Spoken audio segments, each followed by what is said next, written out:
This week in country music history, a little girl born in Oklahoma would grow up to become a multi-dimensional star known worldwide by just one name, Reba.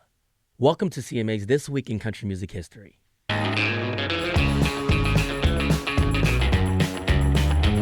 It begins in McAllister, Oklahoma. Wide open plains, working cattle ranches, rodeo arenas.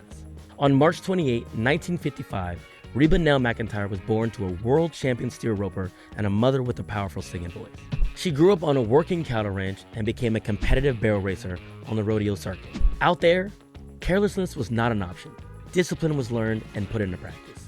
Music wasn't the main family business, but it was close. In high school, Reba and her siblings Paik and Susie formed the Singing McIntyres. They performed at rodeos and even recorded locally. The sibling harmony was there from the beginning. In 1974, Reba sang the national anthem at the National Finals Rodeo in Oklahoma City. Country singer Red Steagall was in the audience and convinced her to move to Nashville. He helped her land a deal with Mercury Records the following year. But success didn't come overnight. It took years of paying dues and traveling long miles on the road. But the same grit she learned in the rodeo arenas kept her pushing forward. Then, finally, commercial success. In 1983, she scored her first #1 hit with Can't Even Get the Blues. And once it started, it didn't stop. After moving to MCA Records in 1984, Reba launched a legendary run. She was named CMA Female Vocalist of the Year that year and the next 3 years in a row. And sandwiched in the middle was a CMA Entertainer of the Year win in 1986.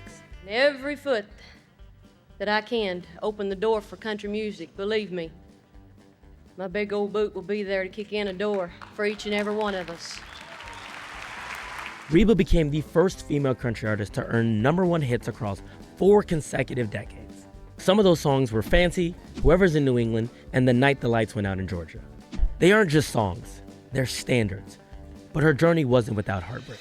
In March 1991, a plane crash claimed the lives of 7 band members, her tour manager, and 2 pilots. That tragedy left Reba devastated. Later that year, she released For My Broken Heart as a tribute to the lives lost that day. And with that rodeo-born resilience on full display, Reba returned to the stage just weeks after the tragedy. Reba has racked up over 75 million albums sold worldwide and was inducted into the Country Music Hall of Fame in 2011, putting her among country music royalty. And in true Reba fashion, one industry just wasn't enough. She was out to score that EGOT. She made her film debut in the 1990 cult classic Tremors. She starred as the title character in Annie Get Your Gun on Broadway in 2001. Then, from 2001 to 2007, she starred in her hit sitcom Reba, earning a Golden Globe nomination. She even portrayed Colonel Sanders in a national KFC campaign, the first time the brand cast a woman in the role. Today, she stars in Happy's Place on NBC alongside her fiance, Rex Linn. She celebrates her 71st birthday this week, and she's not slowing down. You see her influence today in artists like Carrie Underwood, Miranda Lambert, and Lainey Wilson, who have all collaborated with her in the past. From dusty rodeo arenas to sold-out stadiums, Reba McIntyre reshaped the future for every woman who followed. That's This Week in Country Music History. Follow CMA for next week's story when the king of country music was crowned.